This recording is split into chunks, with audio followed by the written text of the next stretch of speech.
Bonjour, vous êtes à l'écoute d'Itrema, l'émission littéraire de l'UFAL, en balado-diffusion avec Philippe Foussier et présenté par Sébastien Collin. Jean-Louis Touraine est professeur de médecine, député de La République En Marche du Rhône et conseiller municipal de la ville de Lyon. Il est également vice-président de la Commission des affaires sociales de l'Assemblée nationale.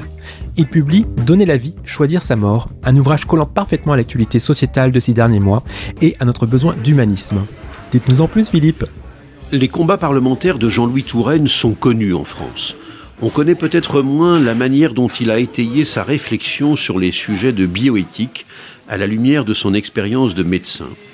Rapporteur de la mission d'information de l'Assemblée nationale sur la dernière révision de la loi bioéthique, président de France Transplant, vice-président de la Fédération hospitalière de France, entre autres fonctions actuelles ou passées, l'auteur propose dans ce petit livre ses réflexions articulées autour de deux axes, naître et mourir. Ceux qui ont en mémoire les combats d'Henri Caillavet y décèleront à juste titre nombre d'analogies. Une phrase résume bien l'état d'esprit de Jean-Louis Touraine. Tout l'art, dans la bioéthique de demain, consistera à conjuguer des valeurs humanistes communes avec des points de vue divers, des choix de vie différents, mutuellement respectés. Fin de citation. À l'opposé de ceux qui, sur ces questions délicates qui font appel à l'intime, assènent leur opinion, procèdent par anathème ou slogan réducteur, Jean-Louis Touraine respecte ses contradicteurs et tente d'élever les débats.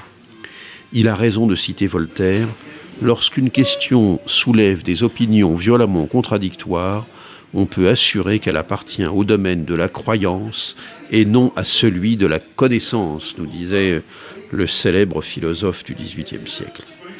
On lira donc avec profit les réflexions du député et professeur Touraine sur l'aide médicale à la procréation, sur les dons de gamètes, la recherche sur l'embryon, la gestation pour autrui ou l'accès aux origines.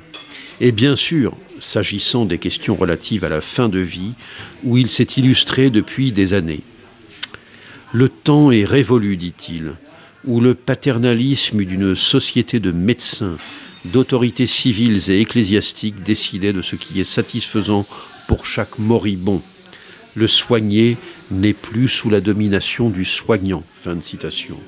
Ce qui peut nous sembler une évidence nécessitera pourtant encore beaucoup de persévérance pour abattre les préjugés d'un autre âge.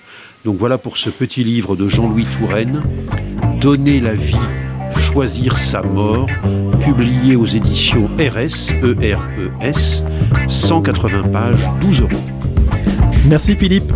Pour soutenir l'Union des familles laïques, n'oubliez pas d'adhérer via notre site internet ufal.org. Vous pourrez recevoir l'excellent magazine UFAL Info. Vous pouvez également y commander le numéro 2 de Cause républicaine.